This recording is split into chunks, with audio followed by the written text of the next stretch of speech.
The full transcript of former FBI Director Jim Comey's interview with George Stephanopoulos has been released.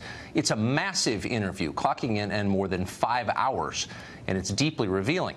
By now, you've probably heard a lot about what Comey has had to say about Donald Trump, and not very much of that was newsworthy, it turned out.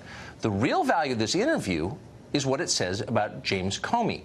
By the end, you realize that Comey never should have been FBI director. He's too partisan. Trump's main mistake was in not firing him on Inauguration Day. In his interview with ABC, Comey defends his prosecution of Martha Stewart, who you remember went to jail for lying to federal prosecutors. He then attacks General David Petraeus. According to Comey, Petraeus should have faced far more than a lone charge for mishandling classified information. He should have gone to prison for lying. In Comey's words, lying, quote, strikes at the heart of our rule of law in this country. Fair enough. The powerful should be held accountable for their misdeeds. But then Comey goes on to talk about the Mark Rich case. Do you remember that? On his way out of office, Bill Clinton sold a presidential pardon to a wanted felon who had fled the country. Comey is unambiguous about that case. Quote, I've never heard of another case where a fugitive from justice was pardoned. So Stephanopoulos then asks the obvious question. Quote, did you draw any conclusions about the Clintons, about Hillary Clinton from those experiences? Comey's response? Nope, none at all. Selling a presidential pardon to a fugitive says nothing whatsoever about the Clintons or their character. And by the way, Comey goes on to say, that Hillary Clinton is awfully smart and hardworking. Loretta Lynch gets the same soft treatment. Comey concedes that as Attorney General, Lynch did in fact pressure him to describe the Hillary email investigation as a, quote, matter rather than what it actually was, a criminal investigation. Did Comey spot this obvious effort to politicize justice?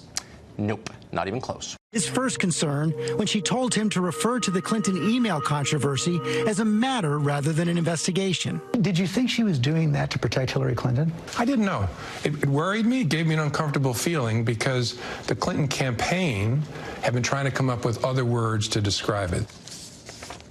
You know, I don't know, says Jim Comey. Comey doesn't know if Lynch was trying to protect Hillary Clinton. He doesn't want to draw any conclusions from that. He has no idea if the Attorney General was behaving politically when she told him to parrot the Clinton campaign's talking points. Comey goes on to say Loretta Lynch is a very smart and good person whom he respects very much. We remember that in the middle of all of this saga, President Obama publicly and repeatedly dismissed the entire Hillary Clinton email investigation as a nothing burger. Of course Hillary did nothing wrong, Obama said. Well, Comey concedes that Obama is a very smart lawyer, and he should have known better than to weigh in on an active investigation as president. The president shouldn't do that. Quote, do you think Obama was trying to color the case? Stephanopoulos asked. Once again, Comey replies, quote, I don't know. I don't think so. Well, there's a theme here. Again and again, partisan Democrats get every benefit of every doubt from Jim Comey. He can't rush to conclusions, that is until he sees the white circles under Donald Trump's eyes. Then he's happy to speculate. Comey says repeatedly that lying is what bothers him most. He's devoted his life to fighting against dishonesty. That's why he wrote the book, he says. But Comey also says that former Director of National Intelligence James Clapper is the public servant he admires most. That's right, the very same James Clapper who lied to Congress, falsely claiming that intelligence agencies don't spy on Americans when he knew perfectly well that they do. Does the NSA collect any type of data at all on millions or hundreds of millions of Americans? No, sir. It does not. Not wittingly. Not wittingly. What you just saw is perjury. It's a federal crime. But unlike Martha Stewart, James Clapper got away with that. Jim Comey is happy that he did. The most revealing moments of the interview come when Comey describes the alleged Russian plot against our democracy.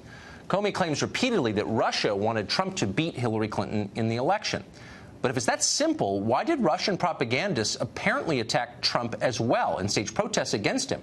Comey doesn't address that. Instead, he acts as if we know for certain that Putin was working on Trump's behalf.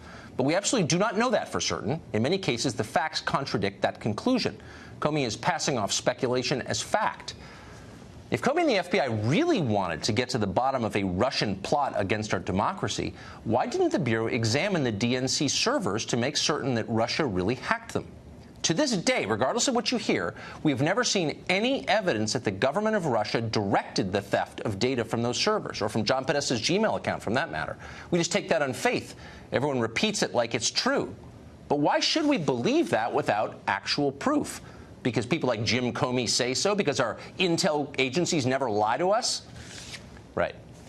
Comey's main piece of evidence that the president is a Russian stooge is that he never heard Trump criticize Vladimir Putin, even in private conversations. I don't know what's behind that, Comey says meaningfully. The implication is that Trump is unpatriotic, a traitor to America.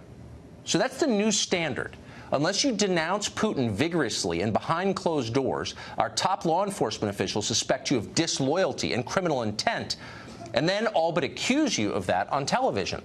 There's a name for this. It's called McCarthyism, and it's scarier than anything Trump has ever done with Russia. Finally, for a guy who says he's determined not to be political, Comey seems highly political.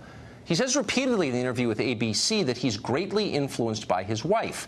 He cites a number of occasions when she's weighed in on his job at DOJ, including during the investigation into torture at Abu Ghraib. Comey says again and again that he listens carefully to his wife. Well, given that, it's significant that Comey's wife turns out to be a bitter Hillary partisan. Watch.